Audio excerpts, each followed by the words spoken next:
राम राम जी सभी को। आज मैं फिर से भगवत कथा लेके आई हूँ। मैंने यहाँ तक कल वीडियो में लाइव में पढ़ा दिया था। अब देखो शाम को भी लाइव आएंगे 3 बजे, वही टाइम है।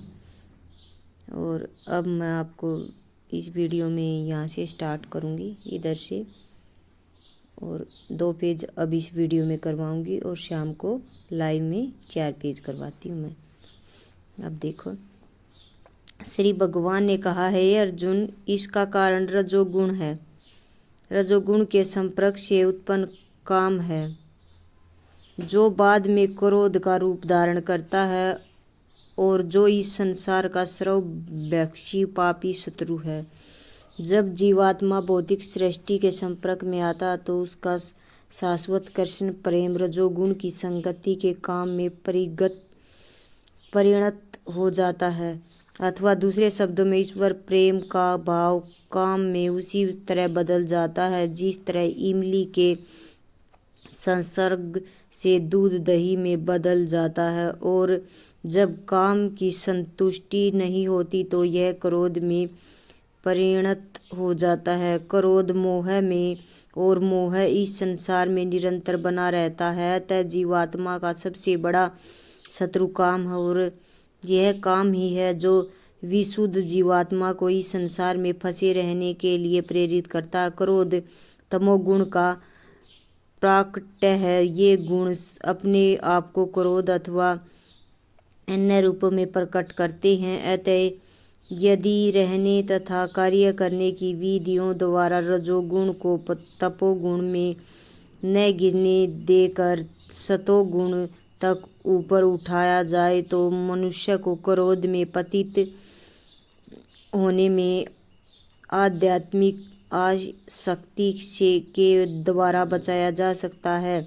अपने नित्य वर्धमान चितानंद के लिए भगवान ने अपने आप को अनेक रूपों में विस्तारित कर लिया है, और जीवात्माएं उनके इस चितानंद के ही अंश हैं। उनको भी आंशिक स्वतंत्रता प्राप्त है, किंतु अपनी इस स्वतंत्रता का दुरुपयोग करके जब वे सेवा को इंद्रिय सुख में बदल देती है तो वे काम की चपेट में आ जाती है। भगवान ने इस सृष्टि की रचना जीवात्माओं के लिए इस काम पूर्ण रुचियों की पूर्ति हेतु सुविधा प्रदान करने के निमित्त की है। जब जीवात्माएं दीर्घ काल तक कर्मों में फंसे रहने के कारण पूर्णता उब जाती हैं तो वे अपना वास्तविक स्वरूप जानने के लिए जिज्ञासा करने लगती हैं।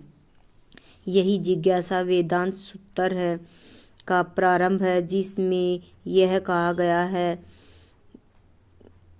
मनुष्य को परम तत्व की जिज्ञासा करनी चाहिए। और इस परम तत्व की परिभाषा श्रीमद् भागवत में इस प्रकार दी गई है, सारी वस्तुओं का उद्गम परब्रह्मा है, अतः काम का उद्गम भी परम ब्रह्मा से हुआ है। अतः यदि काम को भगवत प्रेम में या कृष्ण भावना में परिणत कर दिया जाए तो दूसरे शब्दों में कृष्ण के लिए ही सारी इच्छाएं हो तो काम तथा क्रोध दोनों ही आध्यात्मिक बन सकेंगे।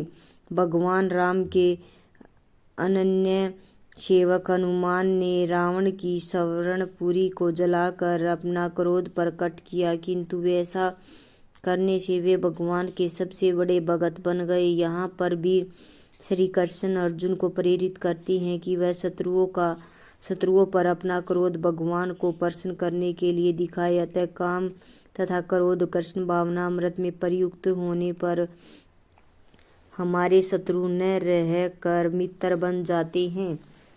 जिस प्रकार अग्नि धुएं से, दर्पण धूल से अथवा बुरण गर्भाशय से आवृत रहता है, उसी प्रकार जीवात्मा इस काम की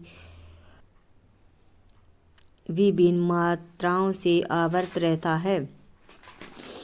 जीवात्मा के आवरण की 3 कोटियां हैं, जिनसे उसकी शुद्ध चेतना धूमिल होती है। यह आवरण काम ही है जो विभिन्न स्वरूपों में होता है। यहाँ अग्नि में धुआं, दर्पण पर धूल तथा भ्रूण पर गर्भाशय। जब काम की उपमा ध्रुव से की जाती है तो यह समझना चाहिए कि जीवित स्फुलिंग की अग्नि कुछ कुछ अनुभवगम्य है। दूसरों शब्दों में, जब जीवात्मा अपने कृष्ण भावनामृत को कुछ कुछ प्रकट करता है तो उसकी उपमा धुएं से आवर्त अग्नि से दी जा सकती है। यद्यपि जहाँ कहीं धुआं होता है वहाँ अग्नि का होना अनिवार्य है, किंतु प्रारंभिक अवस्था में अग्नि की प्रत्यक्ष अभिव्यक्ति नहीं होती। यह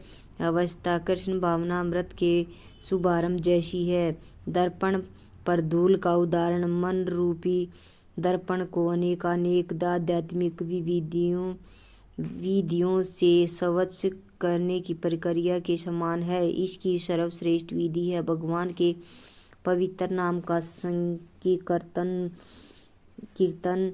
गर्भाशय द्वारा आवरण भ्रूण का दृष्टांत असहाय अवस्था से दिया गया है, क्योंकि गर्भ स्थित शिशु इधर उधर हिलने के लिए भी स्वतंत्र नहीं रहता। जिस जीवन की यह अवस्था वृक्षों के समान है। वृक्ष भी जीवात्माएं हैं, किंतु उनमें काम की प्रबलता को देखते हुए उन्हें ऐसी योनि मिली है कि वे प्राय चेतना शून्य होते हैं। धूमिल दर्पण पशु पक्षियों के समान है और धूम्र से आवर्त अग्नि मनुष्य के समान है। मनुष्य के रूप में जीवात्मा में थोड़ा बहुत कृष्ण भावना अमृत का उदय होता है, और यदि वह और प्रगति करता है तो जीवात्मिक जीवन की अग्नि मनुष्य जीवन में प्रज्वलित हो सकती है। यदि अग्नि के धुएं को ठीक से नियंत्रित किया जाए तो अग्नि जल सकती है। अतः यह मनुष्य जीवात्मा के लिए ऐसा सुअवसर है जिससे वह संसार के बंधन से छूट सकता है। मनुष्य जीवन में काम रूपी शत्रु का योग्य निर्देशन में कृष्ण भावना अमृत के अनुशीलन द्वारा जीता जा सकता है। इस प्रकार ज्ञान में जीवात्मा की शुद्ध चेतना उसके काम रूपी नित्य शत्रु से ढकी रहती है, जो कभी भी तुष्ट नहीं होता और अग्नि के समान जलता रहता है। राम राम जी। इस वीडियो में इतना ही। शाम को फिर से लाइव आएंगे। जिसने वीडियो को पूरा देखा उस सभी का दिल से धन्यवाद हाथ जोड़कर। और शाम को 3 बजे लाइव आएंगे। प्लीज़ वीडियो को ज़्यादा से ज़्यादा शेयर किया करो और हर रोज़ देखा करो। पिछली वीडियो आपने बिल्कुल भी नहीं देखी, उसे भी देखना।